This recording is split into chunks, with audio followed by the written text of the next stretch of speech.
Nga po mga kababayan, Luzon, Visayas, and Republic of Mindanao ni Digong. So ngayon, meron ngang nakarating na balita sa atin na ang Senado daw or Senate of the Philippines, nakatanggap sila ng isang bomb threat, no? Or banta na pasasabugin daw ang Senado.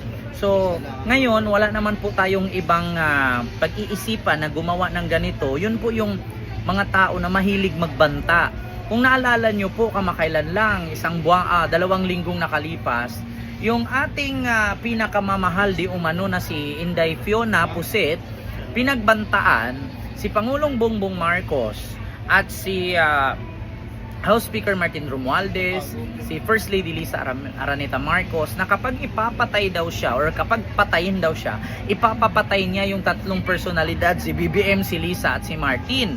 So, hindi na po tayo magtaka mga kababayan, Luzon, Visayas, and Republic of Mindanao, kung merong mga ganitong senaryo, mga ganitong pangyayari, alam na po natin kung sino, no? Kasi kung ang presidente nga ng Pilipinas kayang pagbantaan, yung Senado pa kaya?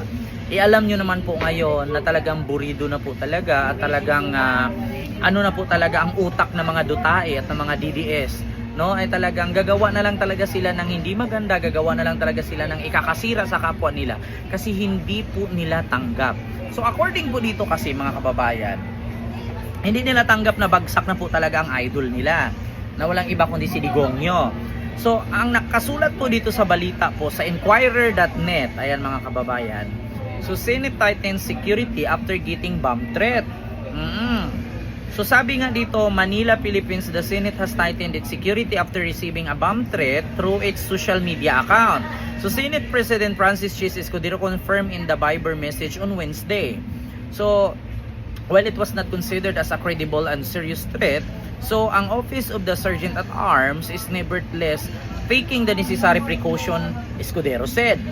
So sabi nga dito, according to the Senate Secretary Attorney Renato Bantug, the bomb threat was posted on the Senate Facebook page on Tuesday morning, most likely by a prankster, since the same account had also posted it all over the place. So yan po nakalagay, no? So sabi nga dito, sabi ni Senator Po Grispo, seek harsher penalties for hoax bomb threats.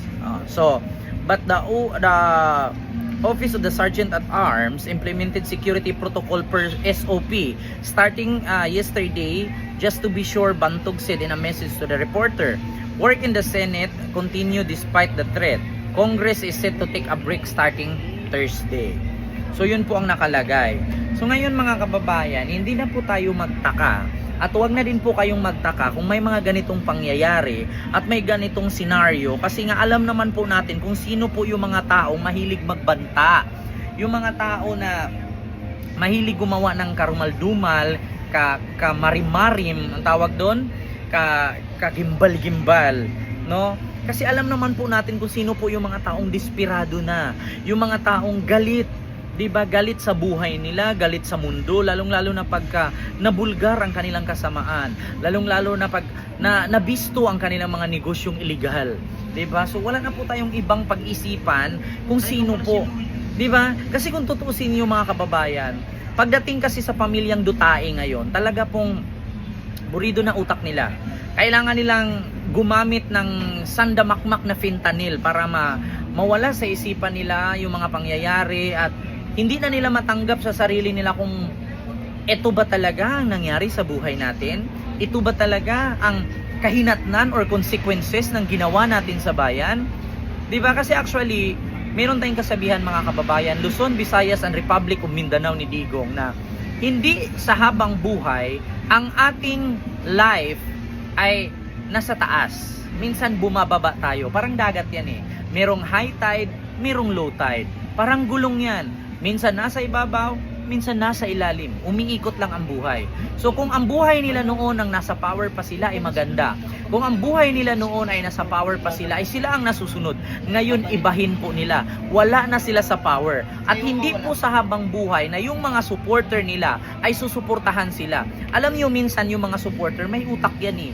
Hindi naman yung mga supporter pinanganak lang ngayon. Matagal nang pinanganak yan. May mga sariling desisyon yan. May mga utak yan. kapag nakitaan kasi nila ng hindi maganda yung tawag dito, kapag hindi nila nakitaan ng hindi maganda yung kanilang sinusuportahan, malamang sa malamang lilipat at aalis yan. Mapuputol ang suporta niyan, maaalis yan sa pagsuporta. Katulad sa mga Dutae family, oh. Nakita nyo naman ang ginawa ng Dutae family. Pagdating sa Pogo, sangkot sila.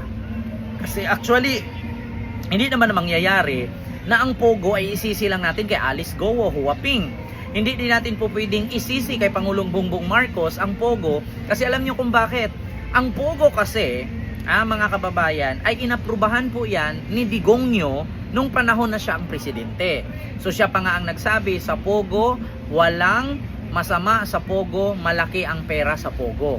So siya lang din naman ang nakikinabang. Kaya tignan nyo ang consequences. Inaprubahan niya ang Pogo, ginawa niyang legal ang illegal dapat. So maraming pamilya ang nasisira, maraming pamilya ang nagkahiwa-hiwalay at nagkawatak-watak, lalong-lalo na yung mga pamilya na nag-iipon para sa future ng kanilang anak, nakapagpundar ng bahay, lupa, nakapagpundar ng sasakyan, nakapagpundar ng ari-arian, nasasangla, nabibenta dahil sa sugal sa Pogo. So ngayon, nung pinapahinto ni Pangulong Bongbong Marcos ang Pogo, sangkot pa rin ang pangalan ni Digong. 'Di ba? So, ngayon kung sino man yung mga supporters ni Digong na nagigising, malamang sa malamang at 'di ba? Aalis 'yan. Titigil sa pagsuporta 'yan kasi nga sasabihin nila, "Oo nga, sinusuportahan natin 'to, pero bakit yung illegal ginawang legal?" O 'di ba? Magbabago ang isip niyan. Kaya ngayon, yung pamilyang Dutae, burido na ang utak. Ang sasabihin nila ngayon, "O paano na 'to? Pangarap ko pa naman maging presidente pero nahihinto yung pangarap ko." Bakit? Kasi ang mga tao nagdadalawang isip na. Kasi kung tutuusin ninyo, pagdating sa Pogo, dawit sila. Pagdating sa droga, dawit din ang mga Dutae, 'di ba? So ngayon mga kababayan, ang sabihin agad ng mga Dutae family diyan, so gagawa na lang tayo ng hindi ikakaganda ng Pilipinas. Bakit? Sisirain natin ang Pilipinas. Parang ganun lang. 'Di ba? Kung ano ang nangyari sa Aquino at sa Marcos noon, ganyan ang gagawin ng mga Dutae ngayon. Tingnan nyo. Kung sakali na mawala na sa pwesto si BBM, tapos babalik ang mga Dutae family, anong gagawin nila? Paghihigantihin nila. Maghihiganti sila sa ginawa ni Pangulong Bongbong Marcos Jr., paghihigantihan niya ni Pusit. Oh, kaya sabi ko sa inyo mga kababayan, mauulit at mauulit kung ano ang nangyari kay Marcos Sr. noon. Oo, pag wala na sa pwesto si BBM, pag wala na sila sa power, babalik ang mga Dutae, magiging presidente ulit, maghihiganti sa bansa yan. Oo, ganun ang gagawin nila. So ngayon, pag habang naghihiganti sila sa bansa at galit na galit sila sa mundo, ang gagawin nila, sisirain nila ang Pilipinas, tayong mga pamilyang Pilipino, tayong mga Pilipino, magsasakripisyo sa kanilang paghihiganti. Hindi po sila tatakbo at hindi sila papasok sa politiko para sa ikakaganda at ikakaunlad ng ating bansa. Papasok sila sa politiko para maghiganti at bawiin nila kung anong meron sila at linisin daw di umano nila yung pangalan nila, no, na nasira sa administrasyon ni Marcos. Ganun lang yan. Kaya sa mga nagtataka po dyan, sino kayang magbabanta ng bam-bam threat sa Senado? Wala nang iba. Si Inday Pusit lang. Bakit? Si Inday Pusit nga lang nakagawa na pagbantaan ang buhay ng presidente, ang first lady at ang house speaker eh. Diba? So hindi, wag na kayo magtaka na may banta ang Senado. Si Inday Pusit lang ang may gawa niyan. Diba? Tama ba ako mga kababayan? So yun lang. Huwag kalimutan mag-like, mag-share at mag-subscribe. At i-follow ako sa aking Facebook page, TikTok account at dito sa YouTube. So maraming salamat and see you next vlog. God first. Thank you.